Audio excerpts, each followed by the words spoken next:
but you're asking an AI to analyze an email to look for a prompt. Can you then prompt inject the prompt that's looking for a prompt inside of your email to? Yeah.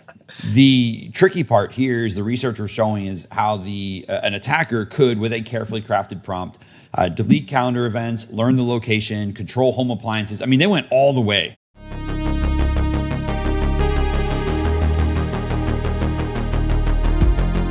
Welcome to the Cybersecurity Defenders Podcast Weekly Intel Chat.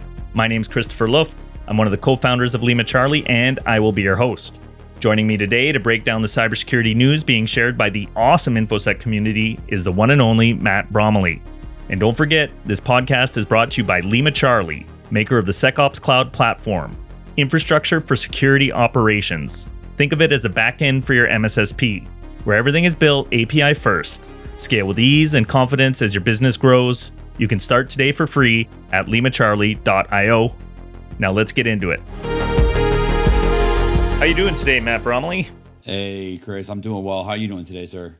Pretty good. Kids are fully into the routine, going back to school, and I'm finding peace down here in my office, just heads down, getting things done. So very nice. That sounds a lot like where I'm at. Heads down, getting stuff done as well. So in the same boat. I'm back in North Texas for this week, and looking forward to today's thing. We got some awesome articles lined up here. Actually, I'm looking forward to it. Yeah, some really interesting stuff. So I'll just dive into it. First one we got, ESET Research has uncovered what it believes to be the first documented case of AI-powered ransomware dubbed PromptLock. Unlike traditional ransomware, PromptLock uses a locally hosted large language model, in this case GPT OSS with 20 billion parameters, from OpenAI via the OLAMA API to dynamically generate malicious Lua scripts during runtime. These scripts are then executed by the malware to carry out core functions like file system enumeration, data exfiltration, and encryption. This approach effectively decouples payload logic from static code, making detection and static analysis more difficult. What sets PromptLock apart is the use of hard-coded prompts within the malware to instruct the LLM to compose platform-agnostic Lua scripts. These scripts can run on Windows, Linux, and Mac OS, offering broad cross-platform compatibility. The generated scripts perform tasks such as scanning the file system for files, evaluating targets, and exfiltrating or encrypting data accordingly. Notably, although there is logic that implies potential file destruction, that functionality appears to be unimplemented or non-functional in current samples. One of the prompts even embeds a Bitcoin address, which ESET notes appears to be linked to Satoshi Nakamoto, likely more of a curiosity or placeholder than an operational address. And yeah, for those that are listening who might not be familiar with that name, Satoshi Nakamoto is the purported inventor of Bitcoin, who we don't know if he exists or not, but this is the mythical man behind the thing. Yeah. First off, anything that's related to Bitcoin is related to Satoshi. I've never understood exactly how to pronounce that. Anything Bitcoin is related to Nakamoto. This one is pretty interesting. I think this is ransomware focused, Chris, which I believe you mentioned.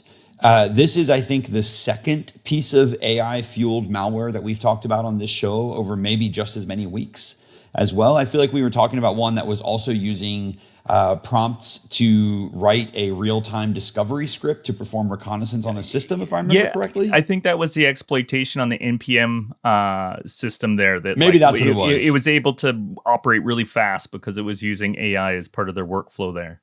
Yeah. Either way, I mean, can we be surprised? Like adversaries leaning on the exact same things that we do to make life easier and faster for us. I find this one pretty interesting. This is an incredible piece of malware, primarily because it comes preloaded with a bunch of different text prompts and then makes a decision based on the outcome of whether or not to exfiltrate or encrypt the data based on the content that's been analyzed. As weird as that sounds. And then to quote the blog post here, a destructive function is embedded in the code, though it remains inactive for now. Chris, is this agentic AI ransomware, for lack of a better term? I feel like we're kind of there. And unfortunately, it's working. To your point, PromptLock is a pretty interesting piece of malware. I know you've got some additional insight and analysis into this one, but it's utilizing a freely available language model. Scripts are served directly to the infected device. I mean, this is like bespoke niche malware customization to a T. It deploys a basic set of an executable, and then it customizes its approach according to the results from different LLM calls and prompt engineering and everything. I mean, I hate to say this, Chris, but both sides could study kind of how this works and look for efficiencies in here, because the exact same can be done with detections as well. But in any event, I'll let you go into the malware a little bit deeper. Yeah, so for encryption, PromptLock uses the SPEC 128-bit encryption algorithm. It's a lightweight block cipher originally developed by the NSA. This choice may reflect an intent to keep the binary small and efficient, especially given the malware's cross-platform scope. ESET points out that the ransomware is written in Golang, and they found both Windows and Linux variants on VirusTotal, but there's no evidence it's been deployed at scale or actively used in real-world attacks. Instead, the structure and capabilities suggest it's either a proof of concept or still in development. This theory was further reinforced after ESET was contacted by authors of an academic paper titled Ransomware 3.0, Self-Composing and LLM Orchestrated, published by Archive, whose research prototype closely matched the PromptLock samples. The overlap supports ESET's belief that the ransomware isn't fully weaponized yet, but still represents a significant evolution in malware development methodology. It demonstrates the feasibility of using LLMs for dynamic payload generation, which could set a precedent for future AI-assisted malware design. Despite its apparent proof-of-concept status, PromptLock signals a new threat model that blends traditional malware techniques with AI-powered adaptability.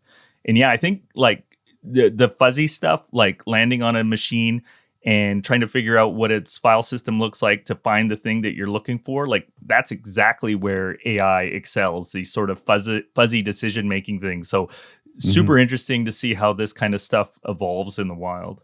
Well, the other side of it that I think kind of has captured me too, Chris, is the we're seeing AI injected at a decision point, or I should say we commonly see AI injected at human-based decision points, which is like, can I automate a thing to make this decision for me based on enough context? And that's what a well-crafted prompt looks like. Like, here's all the stuff you're given, make a pretty repeatable decision based on what you're provided, right? In this case, the thing that kind of caught me, and I'll highlight this in the screen here, is the text prompts, or I should say the LLM, really like analyzing the content of the local files and then making a decision as to whether exfiltrate or encrypt.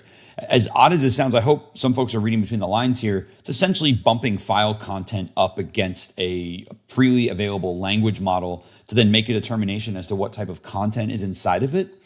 Which, I mean, can it on its own constitute a little bit of kind of an unprompted, or I should say probably an unallowed data leak in a weird way? Like, if it's a file that your employees have been instructed not to upload to a public LLM, and then a piece of malware does it for you, does that violate a compliance? Does that violate a regulation? Like, this malware can inherently on its own actually end up setting an organization into a really slippery slope quickly. Because it's, we're not looking at a typical ransomware flow here, Chris, which is get on a system, encrypt a bunch of data, exfiltrate it, or leave it there and then demand a ransom. And then kind of the only people who have seen it, if you will, are like you and the adversary. Now, of course, the adversary can sell it off. There's no guarantee that they're honest people, but it's an easy, well-defined party, right? Mm-hmm. That violates its own compliance and regulatory requirements. But if there's a third body in there, which is now the LLM to which the data is bumped up against, I feel like that just creates an additional concern here. Because as you and I have talked about and we've seen before, not everything that's pushed up to LLMs is private. Yeah, I think that Olama, it might be running locally. I think that's like the scheme here. And I'm kind of confused about it a little too in the sense no. API. Oh, it's through the API. Oh, I missed that. Oh. Yeah, through an API. So it's funny, like, it's malware, it's bad, I totally get it. But the part that kind of captured my interest about this was the adversaries essentially, and unless I'm misinterpreting here, but essentially analyzing content and then utilizing an LLM to make a decision based on the content. I'm assuming the content is sent up too. I'm not sure. Regardless, it's a wild threat, and there's so much to unpack in how this thing is structured. Yeah, and it really reinforces the attackers only have to be right once, where defenders have to be right all the time. So asymmetrically, they're at an advantage because this thing is going to make a best guess. It doesn't have to be perfect, but if it's landing, at a certain percentage, they're going to be able to, extract their Bitcoin or whatever it may be. Or find Nakamoto. I don't know. Maybe that's what they're trying to do here. Find the real Nakamoto. All right. This one was originally posted by somebody internally here at LimaCharlie early on. I think it's got a little more widespread in awareness right now. So, multiple CrowdStrike branded NPM packages were recently discovered to be compromised, marking a new wave in the ongoing Shai-Hulud supply chain campaign. The attacker used the CrowdStrike publisher NPM account to publish backdoored versions of legitimate packages. This campaign is linked to previous incidents involving packages like Tiny Color and dozens of others, which was covered last week on the show. The reused malware contains the same payload, which downloads and runs TruffleHog, a legitimate open source tool for scanning secrets, then proceeds to search for sensitive credentials on the host system, especially those used in CI/CD environments. The malware workflow includes a validation of discovered credentials such as GitHub tokens, NPM tokens, and AWS credentials, and even attempts cloud metadata discovery, which can reveal short-lived credentials inside build agents. Once validated, the malware writes a malicious GitHub action workflow file to a repository, allowing it to persist inside the CI pipeline. This persistence enables future exfiltration events on any subsequent workflow run. The data is then sent to a hard-coded webhook endpoint. This is pretty insidious stuff, just hiding out in your workflow like that. Yeah, we're back in the world of supply chain package compromises, software supply chain compromise, however we want to refer to it, I guess. Hat tip, someone apparently watched Dune Part 1, Part 2, or read the series before they wrote this piece of malware here. I'm just waiting until we have a piece of malware that screams Lisan al-Gaib from the top of a hill, but nonetheless, this is...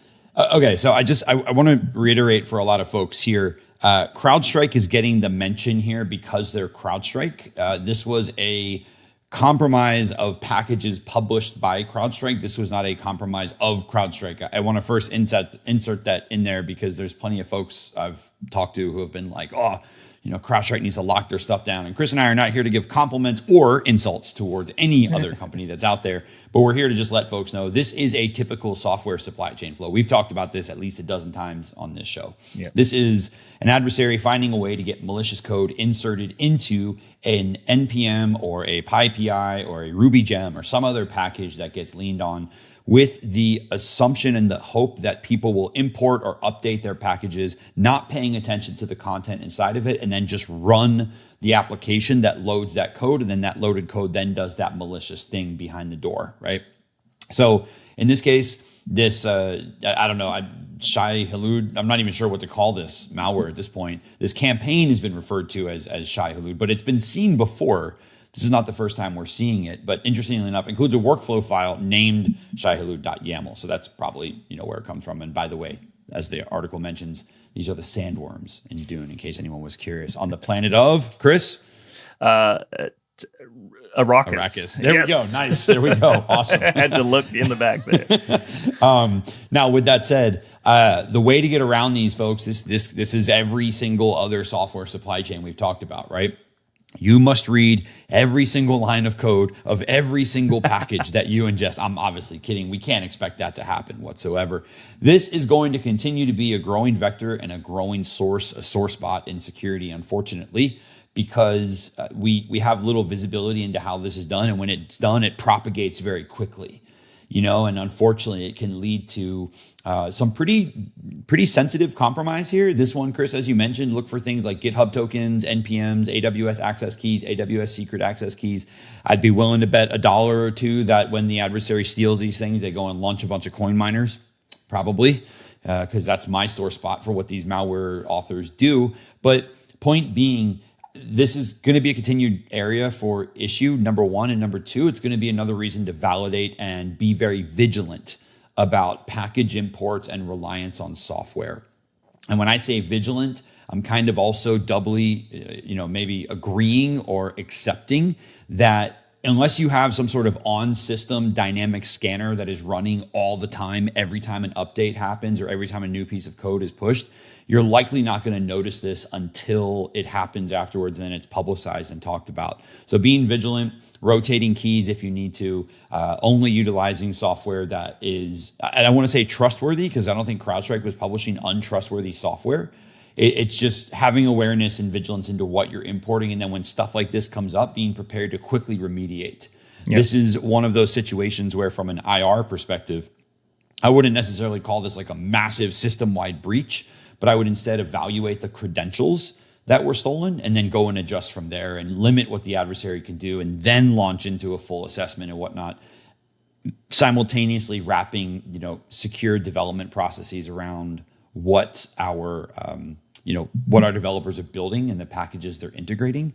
And then the other little piece of advice, Chris, I have for everyone, because I actually talked to someone about this at length last week, was being very careful about how closely tied in someone's side project can be with the actual production environment.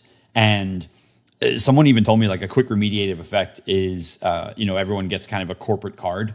Like give everyone a corporate card and put a dollar limit on the corporate card and say, if you want to go dev or test something that doesn't require access to production data, right? Go do it inside of your own separate little cloud provider instance, AWS or GCP or whatever. And then the financial maximum on the card or the financial maximum on the account can limit too much damage, but it still allows for safe development of like random arbitrary code and stuff like that, as opposed to, okay, every system with every developer is linked to every part of production and it's easily stolen by pieces of malware like this. And I'm not saying it's going to work for everyone, but I found it to be a little novel approach where that person was like, hey, if an adversary gets access to AWS credentials, how do we limit the damage from what they can do with those credentials? And it's like, well, you limit the scope of those credentials, or you remove them from an enterprise production, and then you have a process of migrating into production. So dev and test are truly isolated from production, not just physically, but also billing wise as well, which is another kind of wall of defense you could put up. Yeah, and if you want to get creative and play around and not pay too close attention, get yourself a stunt laptop. Yeah, or get yourself a stunt laptop. There we go. I have one of those, and I just go free with it and don't worry about anything, and I just don't do anything else on it. So Chris's stunt laptop came fresh off of a Temu buy one get four free sale. It's a great little machine. Yeah. So the attack is not just opportunistic; it appears to be automated and deliberately branded, which suggests a level of orchestration intended to reinforce a campaign's identity and aid in persistent access. These GitHub repos may be artifacts from automated attacker tooling used to deploy or stage the malicious workflows. The persistence via CI/CD system significantly raises the impact scope, especially for organizations that build or deploy from public repositories. The list of confirmed affected packages includes several core packages used internally by CrowdStrike and others used in the wider JavaScript/TypeScript ecosystem. Guidance so far is to uninstall or pin known good versions, rotate exposed credentials, and audit CI/CD agents and developer machines for signs of compromise. The SHA-256 hash of the main payload and the known exfiltration endpoint have been published to aid in detection and incident response. Further technical details and forensic analysis are expected in follow-up reports.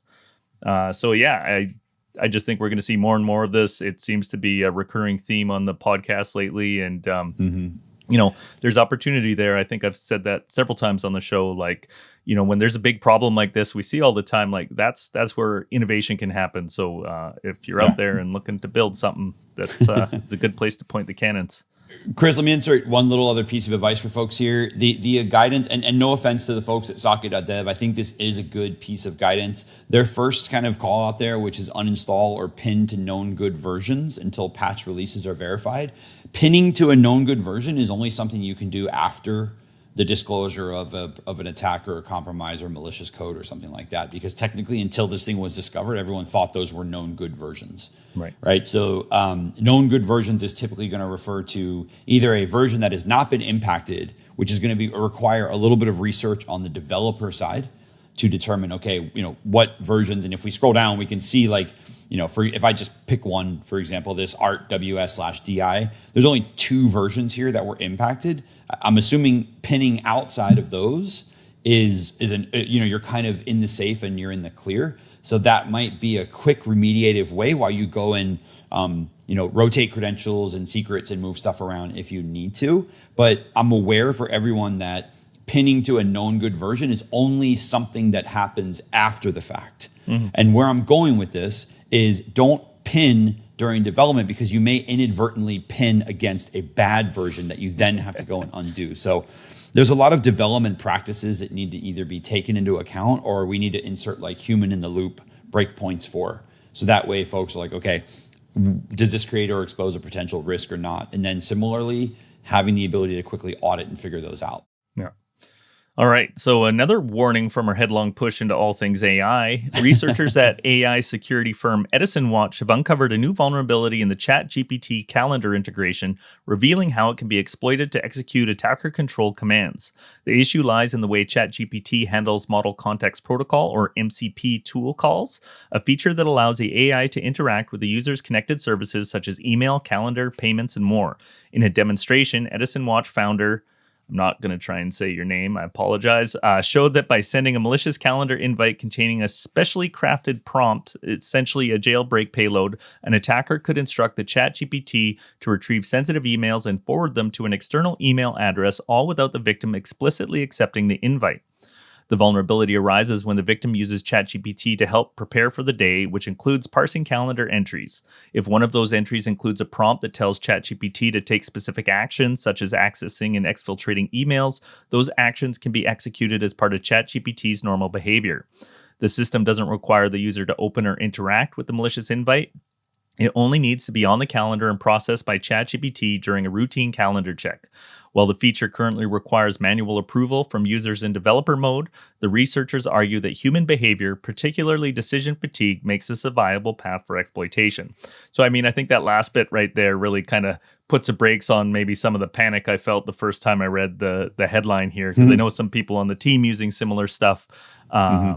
Yeah, and it's just like prompt injection is a problem. It's one of those computer science problems that there's no solution to, or no easy solution to, right? Like it has to read the thing to try and determine if it's a prompt, but if the prompt tells it to forget that it's looking for a prompt, it will go ahead and run the new prompt. Yeah, there's a lot to unpack in the way that AI functions here, and a lot of potential vectors that I think, Chris, folks just need to be mindful of. Like, what do we do? Do we invent an email filter that looks for prompts inside of an email? And therefore, I mean, would anyone actually be sending those things? I mean, I could think of like a really easy detection mechanism, but you're asking an AI to analyze an email to look for a prompt. Can you then prompt inject the prompt that's looking for a prompt inside of your email to you see how like very quickly it starts to get to a weird way of like, there's this inherent nature of feeding stuff to an LLM in order to get results out of it. And then is there a way I can, inject the LLM to do a thing while it's reading the thing? And whatnot, and I feel this as kind of like someone, if you give someone a set of maps, or a set of directions on a map, and then right in the middle as they're driving, you say like no, turn right instead of left, and they're just blindly following you. They just do that, and then the whole course gets changed. Yeah. And that to me is like the best example of what's happening here. But the tough part is how do we get around that? Because the tricky part here is the researchers showing is how an attacker could, with a carefully crafted prompt, delete calendar events, learn the location, control home appliances. I mean, they went all the way, like, a calendar attack all the way to, and this is, I'm looking at the safe breach one that we talked about last month, where they went all the way to how many things are connected in this daisy chain, and how can I just, continue to pass along down the road. And maybe that's where the first break point has to happen here, is limiting what these things actually have access to, right? Interestingly, I believe it was ChatGPT who just debuted their MCP support over the past week. I want to say it was this past weekend, actually. And today's, it's September 16th or 17th. They just released this. So folks are already testing it and being like, hey, we can connect all the things and we can do some sorts of nefarious stuff if we need to. Imagine if this scales out. And I'm like, there's already AI-based tooling for email handling. Like, this thread has probably been out for a little bit of a while. So the other thing that is going to come down to is an integration, not an integration, but the integration of AI and how folks are using it from a product perspective, right? How do we steer, and how is the AI utilized? I think one of the, and I can't say this is everyone, but one of the mistakes, Chris, potential mistakes that I've seen folks do is they're just overloading these, overloading their built-in LLMs or their built-in APIs with just too much context, too much information, and stuff like that. And that's unfortunately going to cause an issue where the AI is like, which one do I pick? Which one do I choose? And I have too much information. And then, like any human, it just gets overloaded, and it's like, oh, there's a set of directions, I'll follow that. Right? So be careful of what we're also sending forward to an LLM if we have an integrated AI. So this kind of attack is part of a broader class of vulnerabilities tied to AI agent integrations with third-party systems. Similar exploits have been demonstrated in other ecosystems. Like you just mentioned, Matt, SafeBreach recently published an attack on Gemini and Google Workspace via calendar invites, enabling everything from email exfiltration to smart appliance manipulation. Another firm, Zenity, has highlighted how AI assistants like ChatGPT, Copilot, and Salesforce's Einstein can be abused when connected to enterprise tools, enabling automated attack that escalate privileges or leak internal data. The researcher emphasized that this vulnerability isn't unique to OpenAI or ChatGPT. Rather, it's a systemic problem with how large language models are given access to critical infrastructure without robust context validation or intent verification. Since the demonstrated exploit uses an approved interface and user interaction is still part of the flow, Edison Watch did not file a formal disclosure to OpenAI. That said, the potential for real-world abuse is substantial, particularly as AI agents are increasingly used in operational workflows. To help address these risks, Edison Watch has released an open-source tool designed to secure LLM integrations by enforcing policy as code controls around AI system interactions. This aims to provide enterprise guardrails to detect and mitigate prompt injection and unauthorized tool usage. Yeah, this is so fascinating. I don't know if how much of a computer science nerd you are, but this reminds me of the halting problem, if you remember that from way back, where a computer program can actually determine whether the problem it's trying to solve has an end. Whether the problem ends or they're just going to keep calculating pi for infinity or whatever. So it's a similar kind of quagmire.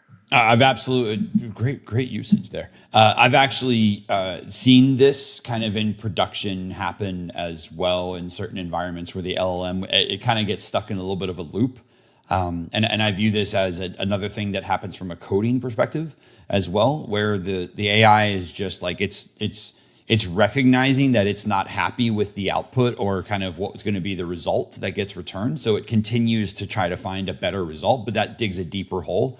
And I feel like it's kind of like, let me shovel deeper to get the answer, not recognizing how far you are from the top. And then by the time it's gotten to the bottom, it's kind of like, here we are. But in any event, because this is another, like, not necessarily a security threat at the onset, but is something that will continue to be an issue for folks to be aware of. And something to watch out for, too, is how much information, at an enterprise level we offload to AI and what it's doing with that information. Yeah.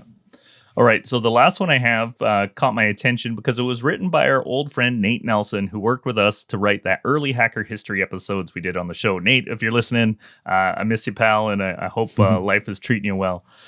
So as he writes, the most mature and globally distributed FileFix campaign observed to date is now active in the wild, according to researchers at Acronis. The technique, originally conceived by red teamer Mr. Docs, has evolved quickly from proof of concept to large-scale deployment in under 3 months.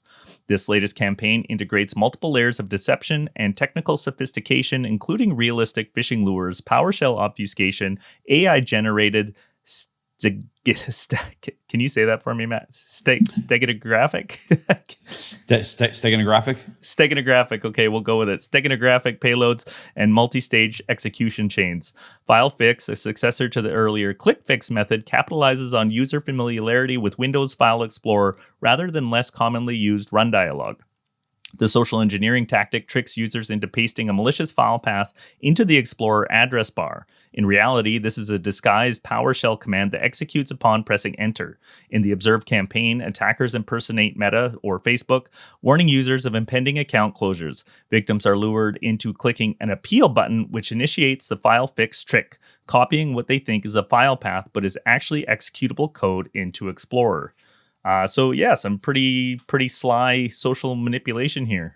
Yeah, very much so. Kind of drawing on the example of ClickFix, as you mentioned, code obfuscation, steganographic uses has been translated into at least 16 languages to power a global campaign. I mean, impressive is the wrong word, Chris, but you get where I'm coming from this, right? U.S. to Philippines, Bangladesh, Tunisia, Serbia, Nepal, Peru, China, Germany, Dominican Republic. You don't see any Russian. Oh, wait, never mind. You do. The phishing site at its heart has been translated into different languages, including Russian, Indian, Japan, Poland, Spanish. Okay, cool. So there's a pretty good global approach here. Mr. Docs appears to have done some interesting, interesting insight here. Mr. Docs was the one who published the article for this new type of social engineering attack. And in March 2025, it exploded in popularity, sure enough. And, there's a really interesting kind of attack chain here. Chris, you talked about this one a little bit, and I'm scrolling down through the page to look through here. Through the power of steganography, the images carry an embedded or second PowerShell script that runs a payload concealed inside of the same JPEG.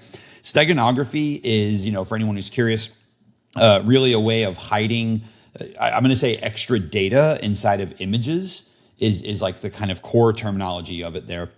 And sometimes that can be hiding an image inside of an image. And in other cases, it can be hiding commands and code inside of an image, buried inside of the empty space and then the bit flips and everything like that. Where it gets a little more interesting is if you have an image that never actually gets observed by a human, then it kind of doesn't really matter what the image is if you're able to bury it inside of there. And unfortunately, a lot of images, especially from an email, from a phishing perspective, from a website perspective, they aren't really checked for human readability. But looking at the page here, the code downloads a JPEG depicting some type of serene, natural image, which folks believe were actually generated using AI.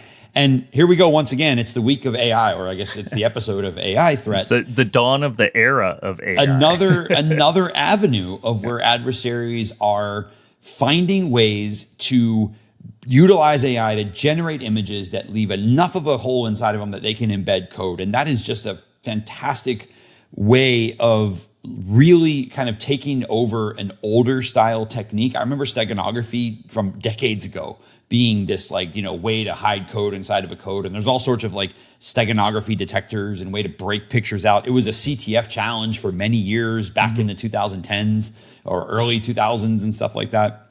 So it's an interesting way, I think, to revamp a older type of technique. And then we see this reliance on Internet Explorer, not Internet Explorer, but Windows Explorer in here as well. And this one has I think, got to just kind of up the stakes a little bit in here, right?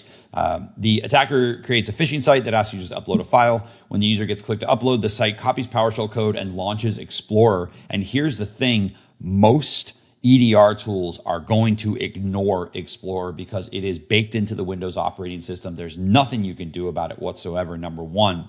Number two, a lot of folks, and I remember when this came about, Chris, and I don't know how many folks know this or not, but you can open on a Windows system, you can open Explorer and type in a web page, type in a file path, you can type in any link, any href, and it will take you there. And this stems back to the days of Internet Explorer and Windows Explorer being smashed in as one prior to antitrust and everything. The goal was that you could open a web page from anything. And then similarly, you used to be able to open Internet Explorer and type in a local file path, and you could use Internet Explorer as Windows Explorer.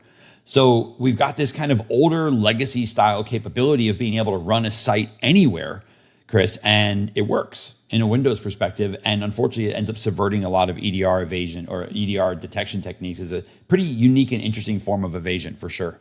Yeah. So a key factor in FileFix's effectiveness is its novelty. Security training typically focuses on avoiding clicking links or opening email attachments, not executing code via Explorer's address bar. A Acronis researcher, Eliad Kimi, notes that the technique works precisely because it falls outside common user expectations, making it harder to detect and prevent. Compared to ClickFix, FileFix is arguably more dangerous since File Explorer is typically not blocked in enterprise environments, unlike the run dialog. The attack's success also stems from its minimal interaction surface. A couple of clicks are all it takes, and by the time a user realizes something is wrong, it's often too late. While ClickFix showed that attackers could rely on social engineering to trick users into executing commands, FileFix lowers that barrier even further, exploiting a more trusted and familiar UI surface. With both techniques now proven in the wild, it's likely defenders will need to reevaluate traditional phishing training and endpoint controls to account for this emerging class of UI-driven execution paths. Yeah, I think that last part is just common knowledge or wisdom that we should all be taking into the workplace. And that's like anytime somebody outside of the organization that you don't know and can't confirm asks you to do something on your computer, stop and think about what it is. And maybe ask somebody if it's not sure. If you've never pasted something into the Explorer search bar before at someone's request, ping the guy on your security team. Or yeah. Absolutely. Be careful. Yeah. Be careful. Be careful. And in that case, I think there's a lot of good takeaways for folks here on what to be careful, what to watch out for. And we don't need to spend too much time on the campaign names and different terminology and things like that. We can focus instead on what the campaign is doing to find success. And unfortunately, it's going to require a little bit of detection engineering to get in there. But nonetheless, it's going to be a critical thing for folks to be aware of how this works and to update your detections and advise your users. And again, the genesis of this attack, Chris, is phishing. Like, let's get some phishing awareness in place. I'm not saying security awareness is the obvious answer here, or I should say the only answer in here, but it does go a step further in like preventing users from opening stuff they shouldn't be, and then subsequently uploading a file to uploading a file that then launches PowerShell code and stuff like that. So just be careful what they're clicking and watch out for these sneaky little web forms. Awesome. That brings us to the end of, I'm not even sure what episode we're at now. We've got an editor that's taken over all of the post-processing from me. So we're out untethered from episode numbers now. Chris, it's always a pleasure being here with you, as always. And I'm looking forward to next week. We'll see how much AI we can dunk on next week. All right, man. Take care. Take care. See ya. Bye.